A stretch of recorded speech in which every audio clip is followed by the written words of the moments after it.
texto, essa última parte do nosso livro, na verdade, vou recomeçar metade do livro, 2 capítulos.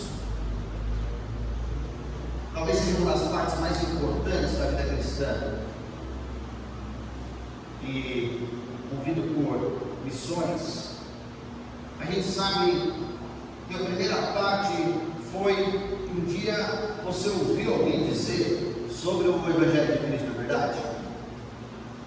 Talvez no segundo passo alguém leu um versículo, ou você mesmo leu, e aí pode ter gerado uma vontade de estudar a palavra de Deus. E aí você vai e estuda.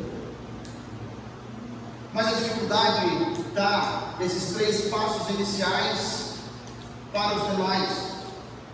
Um quarto passo aí é você meditar e você entender o que aquela palavra, o que aqueles versículos ou aquele livro da Bíblia tem a ver com a sua vida hoje. E o quinto e último é colocar em prática. Quantas pessoas ficam só nos 3 primeiros e acham que está maravilhoso e vivem de um evangelho raso, de um evangelho que não transforma vidas, de um evangelho nominal? O tema de hoje é: tornem-se semelhantes a Cristo. E nós temos visto um grande problema ali da igreja, com a influência dos falsos mestres, onde as pessoas professavam e até sabiam algumas doutrinas e algumas verdades, mas não viviam aquilo, não demonstravam na prática.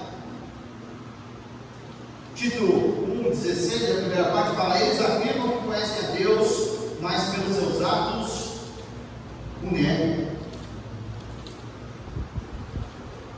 Essa dicotomia da minha vida religiosa, da minha vida diária, prática, cotidiana, era algo comum entre as outras religiões. Vem o cristianismo e fala: não, você é um só, você é um ser só, você não pode ficar trocando de máscara aonde você vai,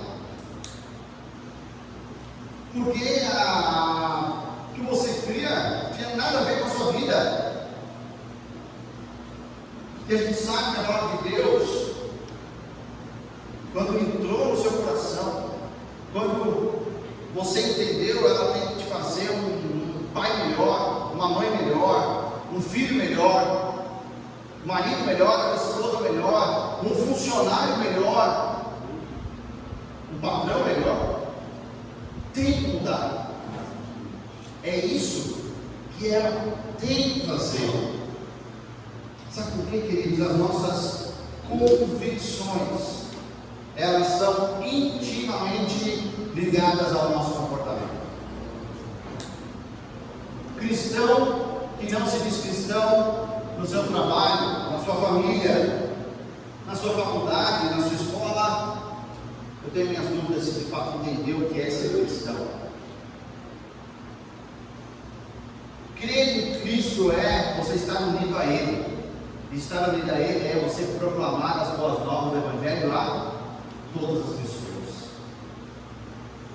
Vamos lá, Colossenses 3, versículos 10 e 11. Colossenses capítulo 3, versículos 10 e 11.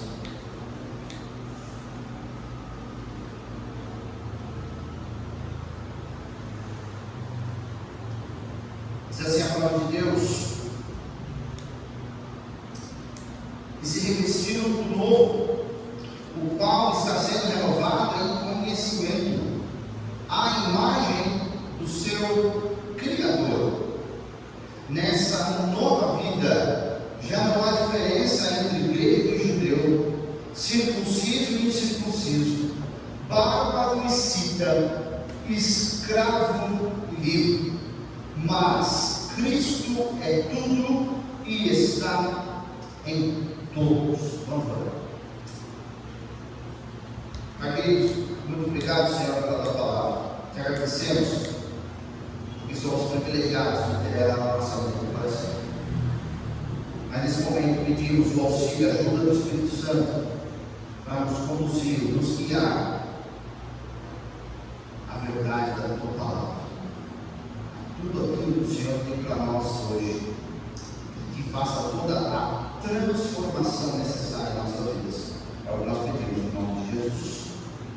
Amém. Nós já vimos que eu e você estamos vivos em Cristo. Por isso, nós não temos mais do que ficar buscando as coisas aqui da terra, mas temos que buscar as coisas que são lá do alto. Nós já vimos também que nós morremos para as coisas aqui da terra. Hoje, nós vamos ver então com quem nós devemos nos parecer, com quem nós devemos nos moldar e ser o nosso exemplo e a cada dia prosseguir. Como a gente cantou nessa música que tem nos seguido durante essa série de mensagens, só tem uma resposta: que Deus Ele quer de fato nos moldar, nos renovar, nos conformar e nos transformar somente no molde de uma pessoa, Jesus Cristo, o Filho de Deus. Só Ele vale a pena fazer todo esse trabalho. E eu digo vale a pena porque hoje tem pessoas querendo imitar as outras em tudo. Você vai encontrar gente gastando rios de dinheiro para se parecer bonecas. Já viram isso? Mexe o nariz aqui, faz aquilo a outro para parecer uma boneca. Vou falar para você que a fabricante mudou o padrão da boneca. As pessoas que fizeram essa cirurgia não sabem mais o que fazer. Mas eu queria me parecer com a boneca. Eles foram lá e mudaram a boneca. Tem gente que quer imitar pessoas bem-sucedidas e acha que muitas vezes, fazendo as mesmas coisas, vão ter exatamente o mesmo resultado. Então querem ir na mesma faculdade, querem ter as mesmas oportunidades, mas nós sabemos que não funciona assim, que a nossa trajetória é única e dependemos da força que Deus nos dá. Por isso, nesses dois versículos, o apóstolo Paulo vai dar aí dois passos essenciais, um de cada perna, para a gente se tornar semelhante a Cristo. Primeiro um, depois o outro. O primeiro passo é no versículo 10, que tem a ver com renovar. Como você vê no versículo 9, que nós já estudamos, ele vem usando a figura de uma troca de roupa, certo? Olha lá. Vocês já se despiram do velho homem com as suas práticas e se revestiram do novo. A nossa velha vida, ela tem que ser jogada fora. Não serve mais. O nosso corpo melhorou, igual aquelas roupas que vocês trazem do bazar, que quando vocês emagrecem não serve mais para vocês. Vocês vêm aqui e dão do bazar. Não adianta querer voltar para aquela velha roupa, porque ela não vai servir mais. Nós temos que agora vestir de fato a nova roupa e sempre andar com ela, não tirar ela nunca. Você está entendendo o dilema que o apóstolo tem que falar para aquela igreja? E muitas vezes nós vivemos isso, onde a gente acha que pode colocar uma roupa de domingo, o pessoal até brinca, roupa de ver Deus, e durante a semana a gente pode postar a roupa que quiser. Às vezes você coloca a roupa do trabalho, depois você coloca a roupa da faculdade, vai na sua família, coloca outra roupa, você nem sabe mais quem você é, porque você tem tantas roupas para cada situação da sua vida que você se perde em você mesmo. Você não tem uma identidade própria. Você é o que os outros dizem para você ser. A opinião dos outros é mais importante do que a opinião de Deus. O que vão falar de mim? Se eu fizer isso, não importa. Eu e você não fomos chamados para ser politicamente corretos, mas para ser biblicamente corretos.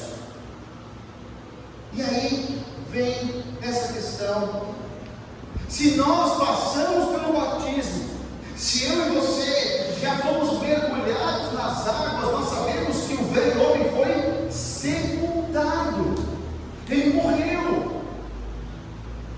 Mas a gente gosta, sabe do quê? De morto-vivo. A gente gosta de ressuscitar quem deveria estar morto. Velhos pecados, velhos hábitos, aquilo que era para ser deixado para trás e nunca mais voltar.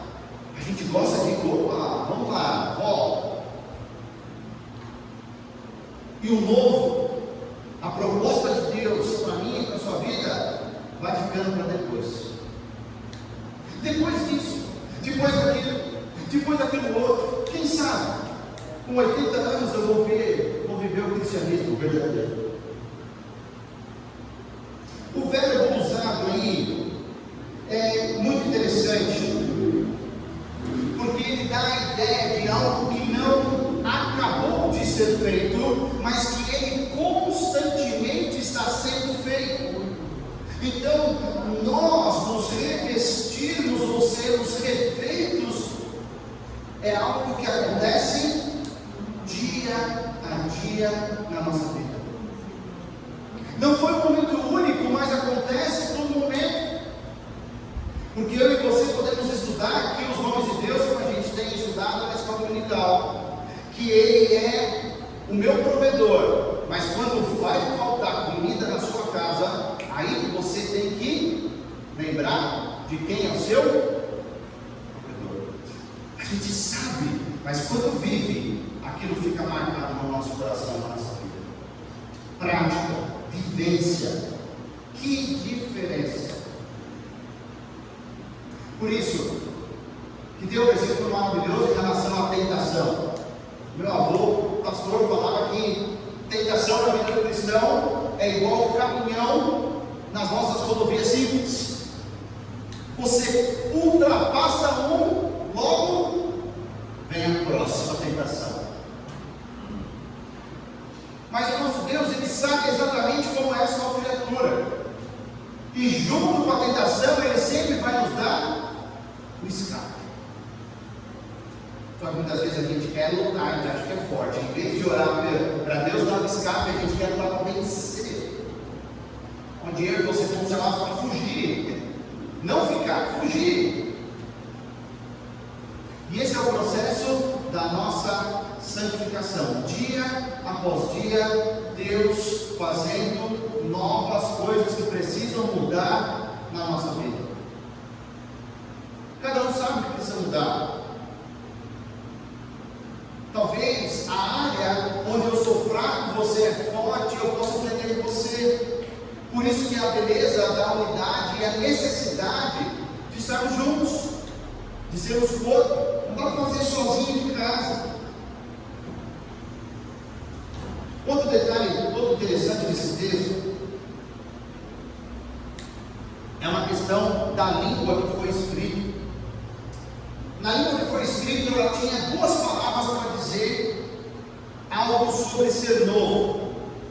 Uma muito comum nossa que a gente usa normalmente, que é neos, certo?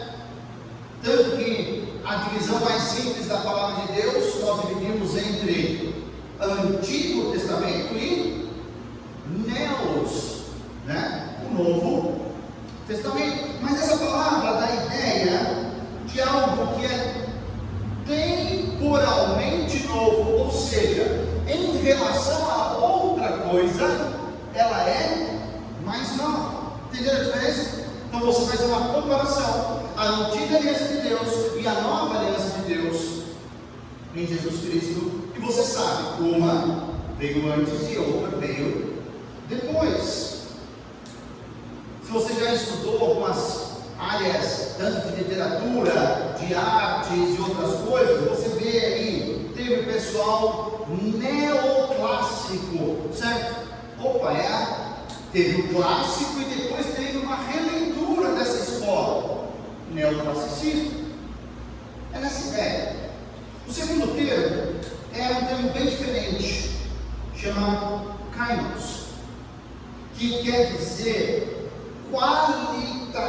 definitivamente novo. Para nós seria como inédito. Nunca aconteceu. Não é só que ele é mais novo que o outro, mas é que ele é a primeira vez que está acontecendo. Nunca. Algumas vezes você vê as palavras sendo possível ser trocadas uma pelas outras, mas elas têm essa diferença fundamental. E a gente está falando disso, para a gente entender como é a nossa nova vida. É só uma vida que veio depois da velha?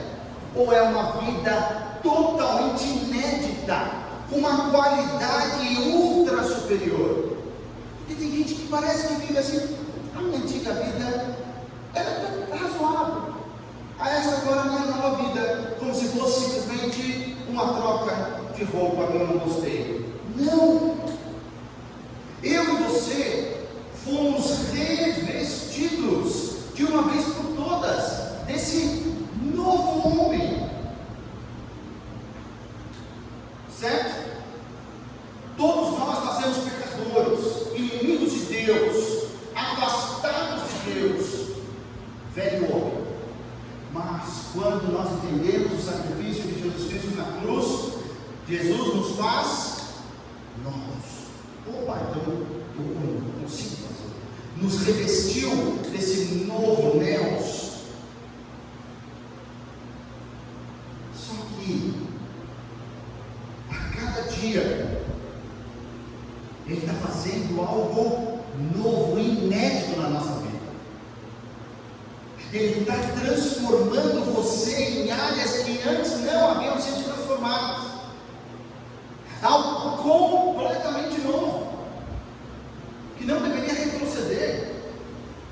Essa é a grande diferença da vida cristã. Não somente uma mudança de um lado para o outro em comparação, não, é uma mudança, é um salto qualitativo. Se você não entendeu qual é esse salto qualitativo, eu tenho que te relembrar que antes você estava no reino das trevas e agora você está no reino do seu Filho amado. Esse é o salto qualitativo que as nossas vidas deu. E nós temos um exemplo: o novo homem, o homem Deus, o Filho de Deus, Jesus Cristo. Ele que é considerado o último Adão, Ele que é o cabeça, Ele que é supremo, Ele que é antes de tudo, como nós acabamos de cantar. Essa mudança qualitativa só foi possível por causa do sacrifício de Jesus.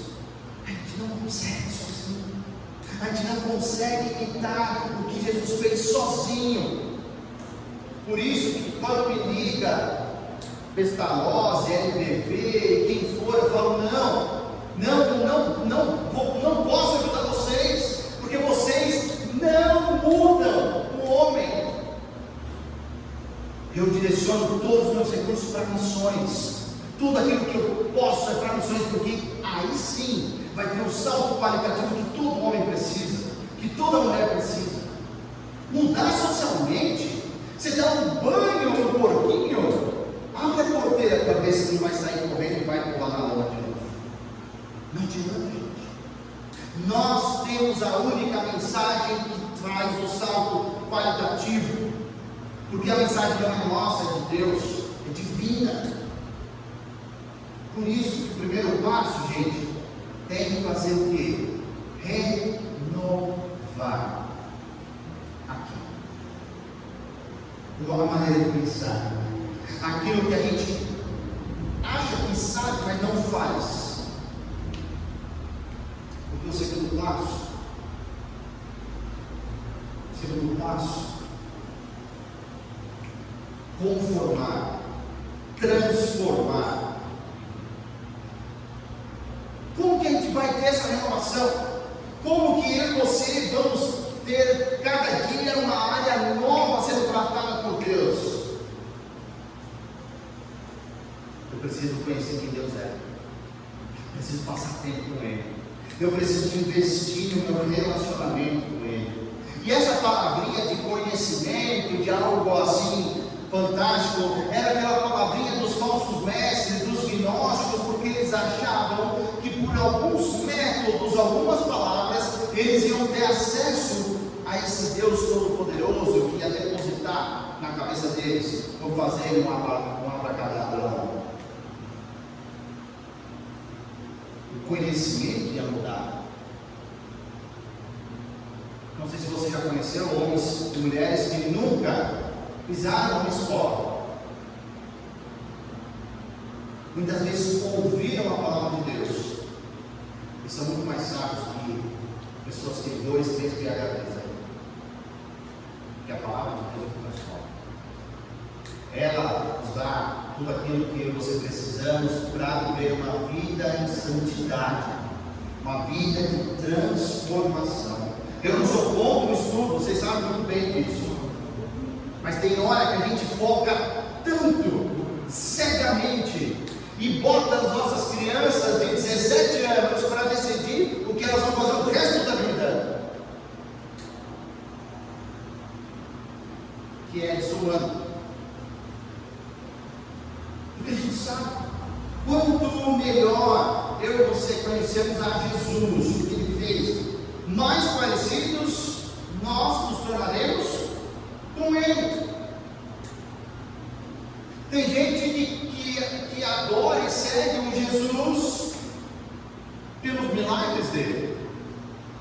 Tem gente que adora e segue Jesus pelo o que Jesus pode dar para ele em relação a tirar a dor, a dar recursos financeiros. Tem gente que segue Jesus porque ele é poderoso. Então, se eu estiver com ele, dá para enfrentar qualquer coisa, porque o poder corre atrás do poder. Mas eu conheço outras pessoas que adoram e seguem Jesus, porque querem ser mais humildes, mais perseguidos, mais rejeitados. Se você se lembra do Sermão do Monte, ele começa falando dos bem-aventuranças. Bem-aventurados forem quando vocês forem perseguidos pelo meu nome. Esse a gente risca da Bíblia, né? A gente deixa de lado. Não quer ser perseguido. Mas isso é bem-aventurança. Isso é ser igual a Jesus, mas a gente não quer. No versículo 11, ele introduz uma ideia muito interessante. Desculpa, no final do versículo 10, ele introduz uma ideia sobre imagem. Para voltarmos a sermos a imagem do nosso Criador. E nós temos que lembrar qual é o caminhar da história, do que Deus foi se revelando em relação à imagem dele em nós. Lá no Éden, o ser humano foi criado à imagem e semelhança de Deus. O que isso quer dizer? Que eu e você, Adão e Eva, nossos representantes, eles têm personalidade baseada em quem Deus é, ou seja, eles têm intelecto, eles têm emoções, eles têm vontade. Nosso Deus tem tudo isso. E tem espiritualidade. É isso que Deus imprimiu na raça humana, traços únicos e exclusivos dele. Porém,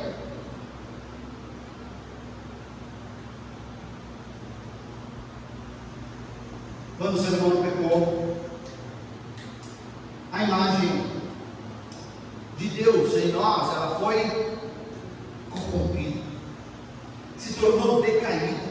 Aquilo que era para ser a coroa da criação, agora poderia ser pior que as criaturas criadas. Por quê? Porque Romanos capítulo 1 fala que agora o ser humano corrompido, ele preferiu adorar as criaturas e faz um bezerro de ouro e adora, e olha para o sol e adora. Ou seja, nós, longe de Deus, com a imagem decaída, corrompida, nos colocamos para baixo da criação. Olha só o que a gente é capaz de fazer. Tem um versículo muito interessante. A partir do capítulo 5 de Gênesis, você vai ver, começa uma genealogia, ou na verdade uma contação de história muito rápida. Adão viveu tantos anos e gerou os seus filhos, a sua imagem.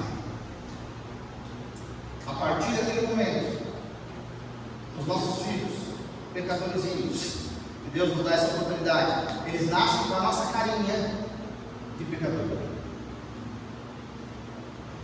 a nossa imagem, e essa imagem vai sim, vai.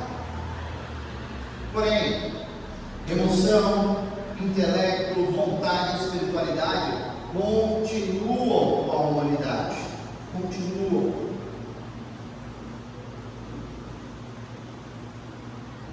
Eu e você fomos formados com a imagem de Deus, mas essa imagem ela teve uma deformação total.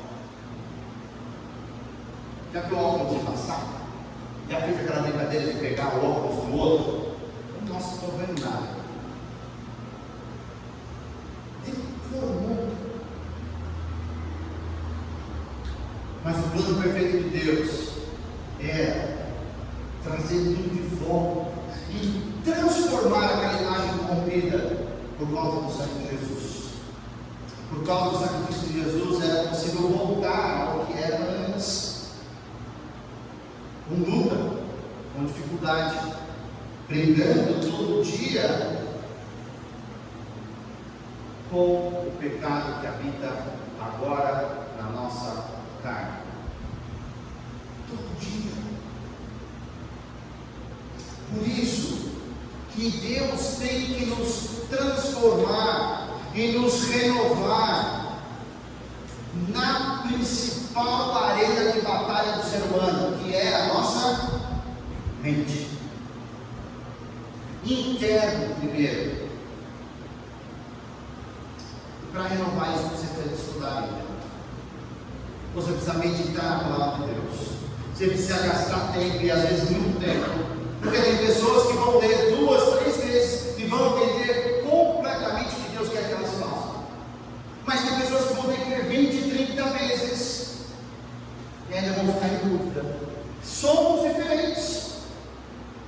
Às vezes inverte. No próximo texto a pessoa vai rapidinho, e até a outra ela vai ficar batendo cabeça. Por isso que um estudo da palavra de Deus, gente, não é ter uma palavra de Deus, não é apenas ouvir ela de vez em quando, não é passar o olho por uma devocional igual o presente diário, não. Estudar, se debruçar, gastar horas e ficar pensando, meditando, ruminando, né? Vai e volta, vai e volta. Isso aqui quer dizer isso mesmo? Mas como eu consigo viver? Isso vai fazer diferença. Sabe por quê? É somente a verdade que está na palavra de Deus que vai nos libertar da velha vida. Às vezes a gente está preso em métodos, em prédios, em tradições humanas, a gente esquece que a palavra, a verdade está na Bíblia, na palavra de Deus. Romanos 8:29 diz que o propósito de Deus para nós é sermos conformes à imagem do seu Filho. Ele envia Jesus Cristo não apenas para morrer pelo pecado, mas para ser o nosso exemplo.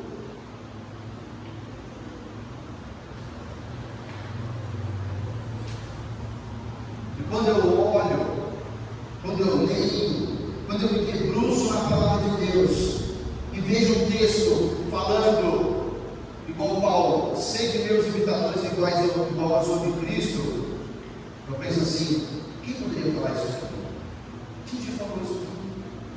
Ó, vou te ensinar a palavra de Deus. Então, vem comigo, porque eu também estou aprendendo de Cristo, mas eu quero que você me imite.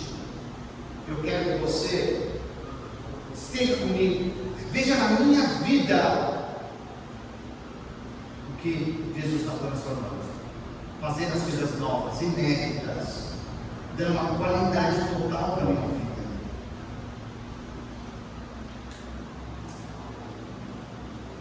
Esse processo de renovação constante, ele tem uma comida, um alimento, e quem come é o Espírito Santo, e o que ele come chama a palavra de Deus. Só que tem gente que o Espírito Santo está fazendo jejum desde da conversão, nunca deu comida para o Espírito Santo te transformar. Você tem que alimentar o teu espírito para ele poder estar com a carne. Enquanto isso, está lá o espírito fraquinho, subnutrido, sem a devida alimentação, para começar a operar em nós. Que dificuldade! Que aí vem mostrar na parte final como essa transformação começa aqui dentro, mas ela vai expandir e ela vai ficar visível para toda a humanidade, de todas as maneiras, porque ela vai começar a quebrar as barreiras que antes pareciam intransponíveis. Aquilo que era diferença, aquilo que era particularidade dentro da igreja, tudo se desfaz em Jesus Cristo. Quer ver?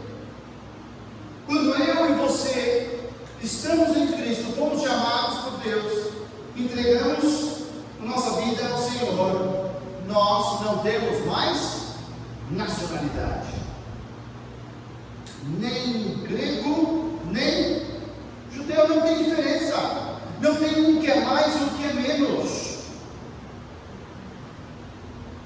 Ele continua, em Cristo, aquelas diferenças religiosas do passado não servem de nada, aquelas briguinhas bestas, circunciso e incircunciso, não, você é menos porque você não foi circuncidado, acabou.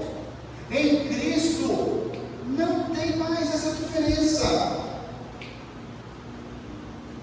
Não sei se você se recorda que um grupo que atuava como falsos mestres, como os hereges aqui, eram os gnósticos judeus, que eles falavam, não, para você acessar o conhecimento de Deus, você tem que se circuncidar, voltar à lei do Antigo Testamento, tocar chofar, botar menorá na frente e fazer bandeira de Israel para cima e para baixo. Não tem mais essa diferença, e essas diferenças religiosas ficaram para trás.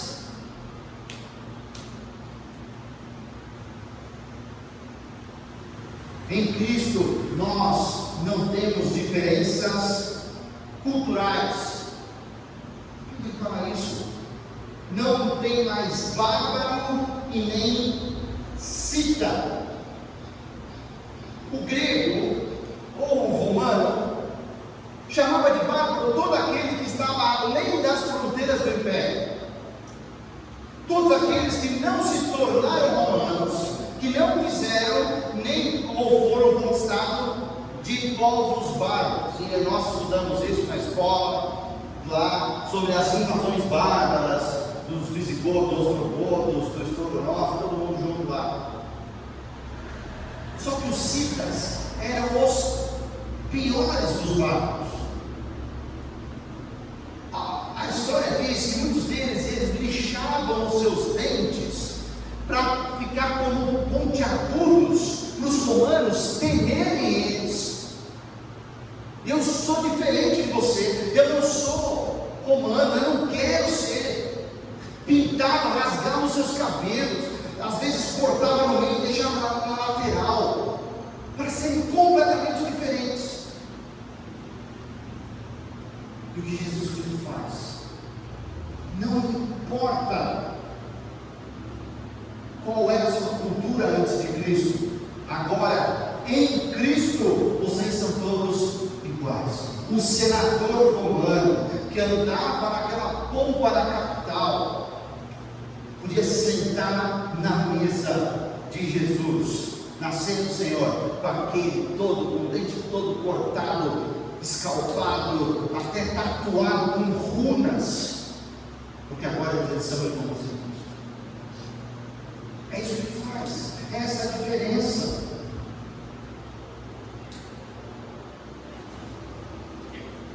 Não tem origem étnica, não tem nada que vai apresentar vantagem ou desvantagem para Jesus. Parece que eu e você, como brasileiro, achamos que por ser brasileiro, por ser batista, Jesus vai falar: opa, entrou mais um ali na fila, pode vir aqui para a fila dos batistas brasileiros, vocês vão entrar primeiro, viu? Porque afinal Deus é brasileiro. Gente, esquece isso. Tem país aí dando um show em nós sobre como viver o cristianismo de verdade. A última coisa que ele mostra é que em Cristo não tem escravo e também não tem pessoa que seja livre. Ou seja, a minha condição econômica ou política não gera vantagem ou desvantagem, porque nós somos iguais. Sabe qual é o problema?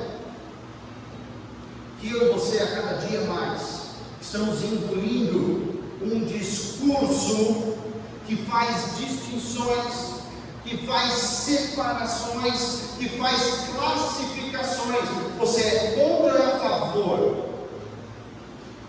Isso está acabando com a nossa sociedade. Acabando. Quem quer fazer isso? Ele quer voltar o velho homem para nós. Ele quer dizer: você quer fazer parte do velho homem ou quer fazer parte do novo homem? Onde todos são iguais. Olha a conclusão do versículo 11. Cristo é tudo e está em todos. Vai fazer diferença? Origem econômica, política, cultural, religiosa passada, a sua nacionalidade, vai fazer diferença? Em Cristo nós somos todos iguais. Essa é a grande mentira que nós estamos engolindo dia após dia. Nós contra eles, eles contra outro grupo, vocês e cada divisão, cada pessoa, cientista político, vem e fala que existem divisões, estratificações. Tome cuidado, não engula esse discurso. Quem quer propor qualquer coisa dessa está completamente longe do que nosso Deus propõe, que é unidade. Cristo é tudo em todos. Por isso, eu não tenho nenhuma dúvida em afirmar que é errado edificar uma igreja para um nicho. Só para rico, só para pobre, só para doutorado, só para negro, só para branco, só para indígena, só se for meio da tribo, né? Pode ir lá, mas se for branco pode ir lá também. Só para jovem, só para idoso, só para criança. É errado, porque você está dividindo o corpo de Cristo. Quer saber o que é uma maturidade?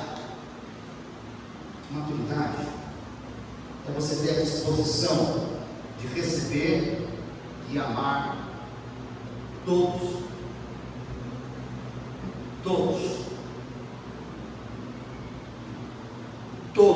os que verdadeiramente conhecem a Deus, sem distinção. Isso é maturidade cristã.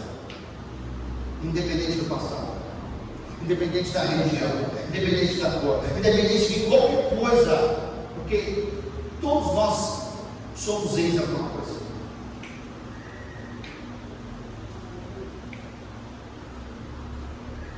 A gente nunca, para começar, talvez nas implicações dos apóstolos, o grupo que o próprio Filho de Deus escolheu. E lá tinha duas pessoas que potencialmente podiam se matar rapidinho. Você tinha de um lado um publicano que cobrava impostos, que vivia por conta dos romanos, e do outro lado, do aspecto político, social daquela época, você tem um zelote, alguém militarmente treinado para matar toda pessoa que estivesse debaixo da organização dos romanos. Jesus escolhe os dois. Jesus levou? Isso queria mostrar, às vezes esfregar na nossa cara que igreja é aquilo.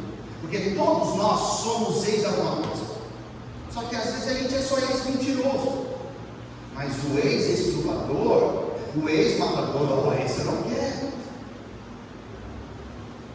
Ou na verdade, a gente finge que é ex-mentiroso e continua mentiroso.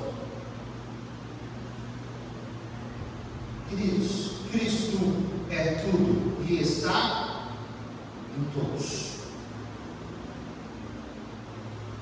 Nós temos que olhar muito além das diferenças terrenas, que fazem essa separação das pessoas, para de fato desfrutar aquilo que Jesus propôs, para que Deus propôs essa unidade espiritual.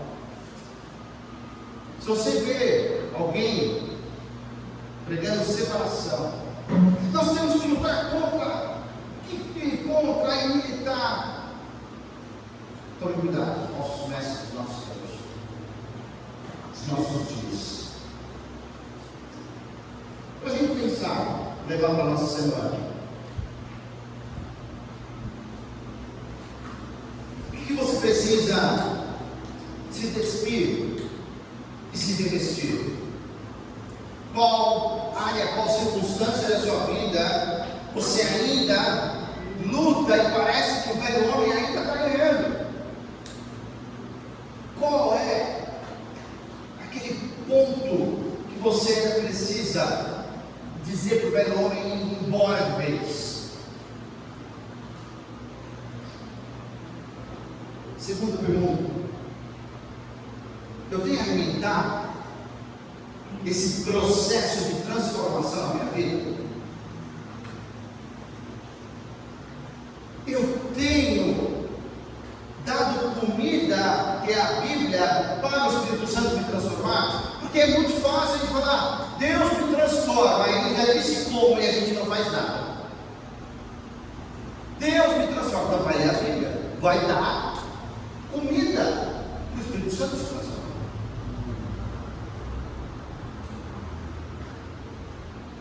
Terceira e última pergunta: será que nós estamos dispostos a receber e amar todos os que verdadeiramente conheceram a Cristo? Será que a nossa disposição acaba muitas vezes quando a gente acha um ponto de incoerência, um ponto que eu não concordo com o outro, e a gente vai embora, some, foge, sem dar explicação para ninguém? Vai ver numa outra igreja X, na igreja Y, sobre lá fulano, porque não tem nada. Quão maduro nós somos, porque estamos dispostos a receber e amar essas pessoas. Hoje a gente pode ver que a vontade de Deus é que a gente seja renovado e transformado, mas não de qualquer jeito, não do nosso jeito, mas a imagem do seu Filho Jesus. E Ele é perfeito. Ele não pecou. E você deve ser renovados e transformados à luz de Jesus. Vamos orar.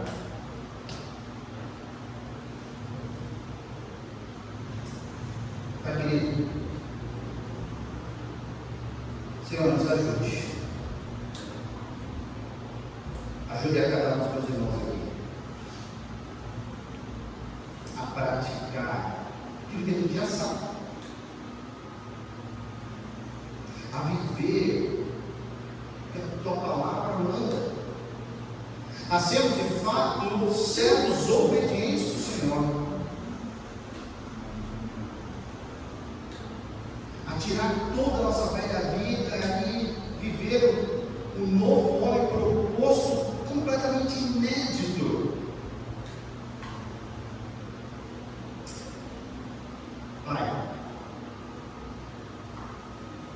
nos faz pessoas que amam ler a tua palavra e ouvi-la,